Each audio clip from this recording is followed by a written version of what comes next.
Hello, and welcome to English for Everyone, the podcast where we explore the journey of learning English and help you become more confident in your language skills. I'm Clara, your host.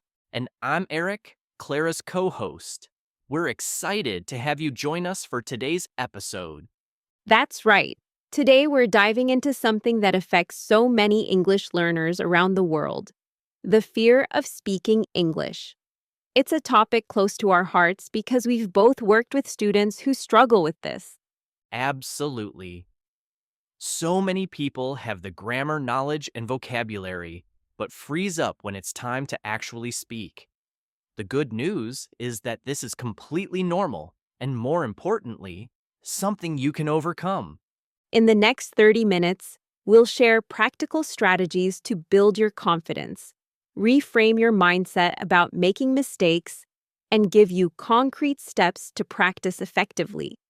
Whether you're a beginner just starting your English journey or an advanced learner looking to break through that final barrier of speaking anxiety, today's episode has something for you. So get comfortable, maybe grab a notebook if you'd like to jot down some tips, and let's start building your English speaking confidence together. Imagine you're at a business meeting. Your mind knows exactly what you want to say in English, but suddenly your throat tightens, your palms sweat, and the words just won't come out. Or perhaps you've practiced a conversation 100 times in your head, only to freeze when someone asks you a simple question at a cafe. If this sounds familiar, you're not alone. Did you know that according to recent studies, over 70% of language learners report experiencing some form of anxiety when speaking their new language? That's right. That nervous feeling isn't just you. It's part of almost everyone's language journey. The fear of speaking English might be one of the biggest barriers to fluency, but here's the good thing. Once you understand it, you can overcome it. Let's dive into what I like to call the fear factor of speaking English. You know, Eric, this fear can really hold people back in so many ways. Absolutely. I've seen talented professionals miss out on promotions or exciting opportunities simply because they were afraid to speak up in English. That's the unfortunate reality. When you're constantly worried about your English, you might avoid networking events, turn down presentations, or even limit your career choices to positions that don't require much communication. And it goes beyond just professional growth. Think about personal connections too. Making friends in a new country, connecting with people from different cultures, or even simple things like asking for directions when traveling. The social stigma is a huge part of this. Many learners have told me they feel judged when they speak English.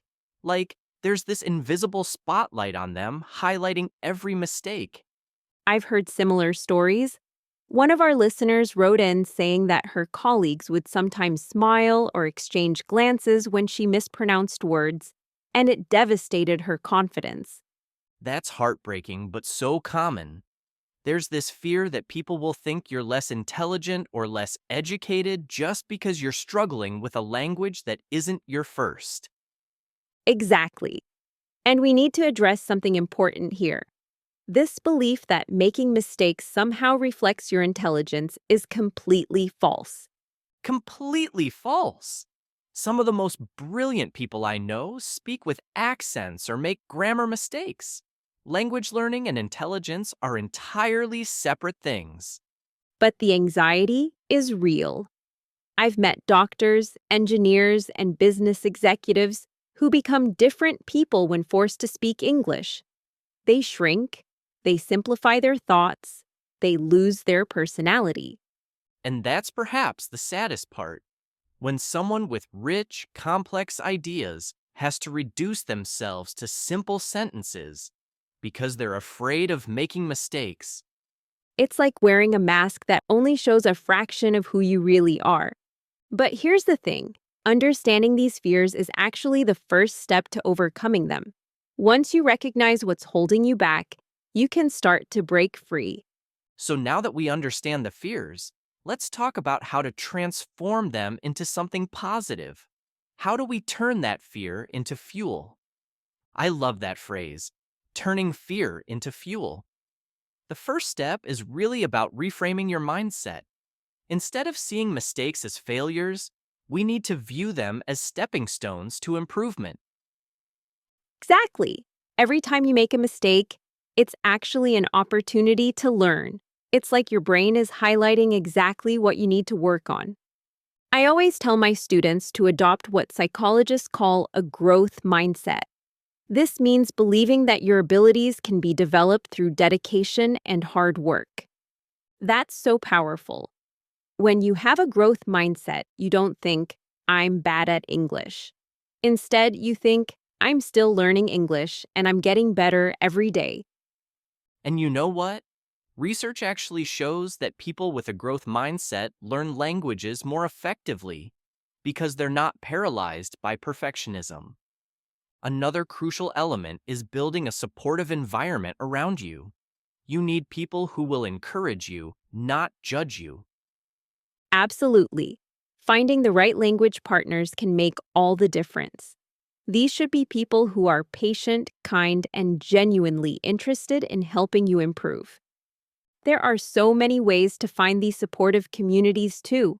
Language exchange apps, conversation clubs at libraries or community centers, or even online forums for English learners.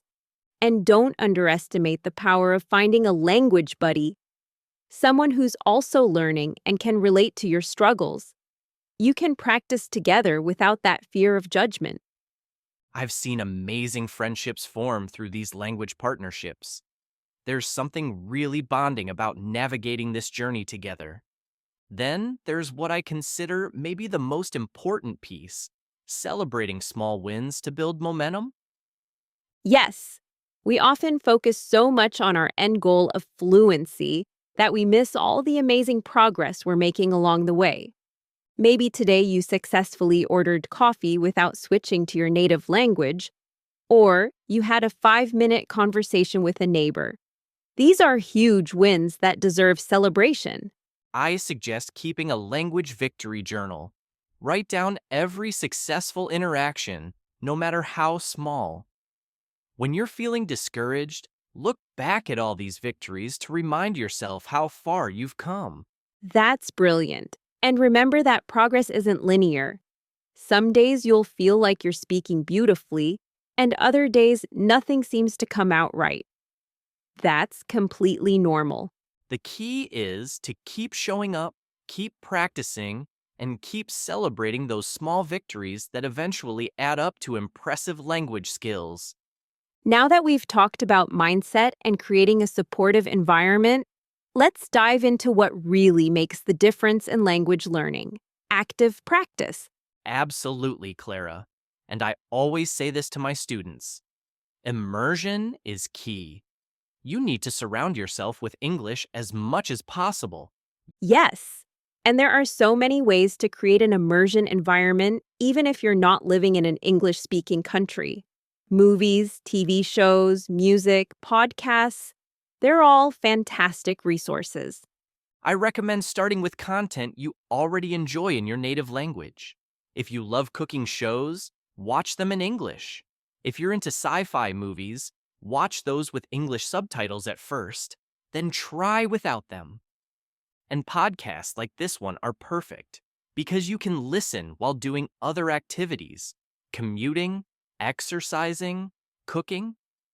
It's passive learning that adds up over time. But we should emphasize that while consuming English content is important, the real magic happens when you actually speak. That's the challenging part, isn't it? Finding opportunities to practice speaking, especially when you're scared. Definitely. But here's the thing: you have to speak even when you're afraid. In fact, I tell my students to embrace that feeling of discomfort because it means you're growing. I've heard language teachers call it comfortable discomfort. That zone where you're pushing yourself, but not to the point of complete panic. Exactly. And there are ways to gradually increase your speaking practice. Start with ordering at restaurants, asking for directions, or making small talk with the store clerks. Those brief interactions might seem insignificant, but they build confidence over time. And now, with technology, there are even more options. Like language exchange apps where you can practice with native speakers for just a few minutes a day, or AI conversation partners if you're too nervous to speak with humans at first. The key is consistency. It's much better to practice speaking for 10 minutes every day than for 2 hours once a week. Absolutely. Regular practice creates neural pathways in your brain that make speaking English become more automatic over time. And when setting up your practice routine, make sure your goals are achievable.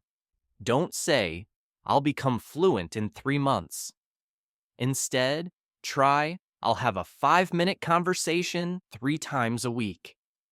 Small, specific, measurable goals keep you motivated because you can actually see your progress. And that sense of achievement fuels further practice. What about practicing with yourself? I know that sounds strange, but I've heard it can be effective. It absolutely is. Talking to yourself in English while doing everyday activities is a fantastic way to practice without pressure. Describe what you're cooking, narrate your shopping list, or rehearse conversations before you have them. And recording yourself speaking can be incredibly valuable too. It might feel awkward at first, but it helps you identify patterns in your speech that you might want to improve. Now, let's talk about something that's often overlooked in language learning: mastering the art of communication itself. Because speaking English isn't just about vocabulary and grammar, is it? Not at all.